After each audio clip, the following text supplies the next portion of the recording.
नमस्कार, मी पंजाबगत हवामान अभ्यासक मुक्काम पोस्ट गुगली धुमगाव तालुका शिरूर जिल्हा परभणी। आज आहे 18 मे 2024। आजपासून जर परत शेतकऱ्यासाठी अंदाज देणार मी, कारण की माग आपण 18 तारखेपर्यंत अंदाज सांगितलं होतं की राज्यामध्ये भाग बदलत खूप ठिकाणी वादळी वाऱ्यासह पाऊस पडणार, काही काही शेतामध्ये पाणी साचणार, वड्या नाल्याला पाणी येणार, तर तशी परिस्थिती झाली।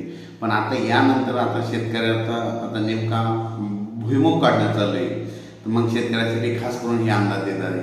आता शेतकऱ्याला सांगू इच्छितो, आज आहे 18 मे 2024। तर आजपासून शेतकऱ्याला सांगतो 18, 19, 20, 21 दरम्यान फक्त 18, 19, 20 ते 24 दरम्यान फक्त पश्चिम महाराष्ट्रातून कोकणपट्टी भागाकडे तुरळक ठिकाणी पाऊस पडणार आहे।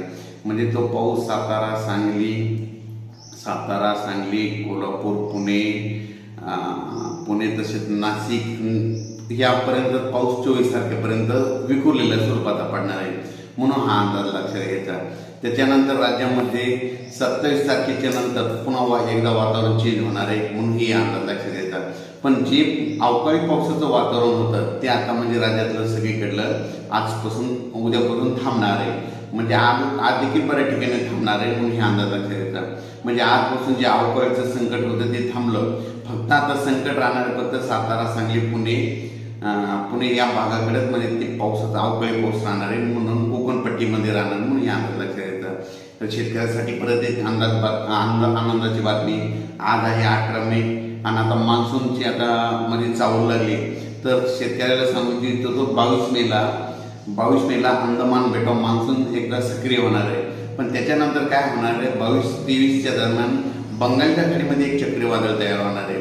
बंगालच्या उपसागरामध्ये म्हणजे एक चक्रीवादळ तयार होईल आणि ते चक्रीवादळ कलकत्ता बांगलादेशकडे जाणार आहे, म्हणून हा अंदाज लक्षात घ्यायचा। ते आपल्या महाराष्ट्राकडे त्याचा काही फारसा प्रभाव पडणार नाही, बांगलादेशकडे जात असल्यामुळं 27-28 दरम्यान आपल्या महाराष्ट्रामध्ये तुरळक ठिकाणी पुन्हा पाऊस येऊ शकतो। म्हणजे 27 मे 28 मेच्या दरम्यान पाऊस शकतो, म्हणून ज्यांचा भुईमुग काढणं चालू आहे त्या शेतकऱ्यांना आपण आपला भुईमुग काढण्याची तयारी ठेवायची। आणि एकंदरीत परिस्थिती बघितली तर राज्यामध्ये देशाचं बघायचं झालं तर म्हणजे आता म्हणजे 18 मे पासून ते 27 मे पर्यंत जवळपास आंध्र प्रदेश, तेलंगणा, केरळ, कर्नाटक, तामिळनाडू या भागामध्ये अवकाळीचं खूप म्हणजे पाऊस पडणार आहे, म्हणून त्या राज्यातील शेतकऱ्यांनी हा अंदाज लक्षात द्यायचा। आणि त्याच्यानंतर महाराष्ट्रामध्ये म्हणजे आज 18 मे पासून जे अवकाळी सावट होतं आजपासून कमी झालेलं आहे, फक्त अवकाळी बरसणार आहे, फक्त कुठं बसणार आहे, सांगली जिल्ह्यामध्ये, कोकणपट्टीमध्ये, पश्चिम महाराष्ट्रामध्ये काही भागामध्ये त्या भागामध्ये राहणार आहे, म्हणून हा अंदाज लक्षात द्यायचा।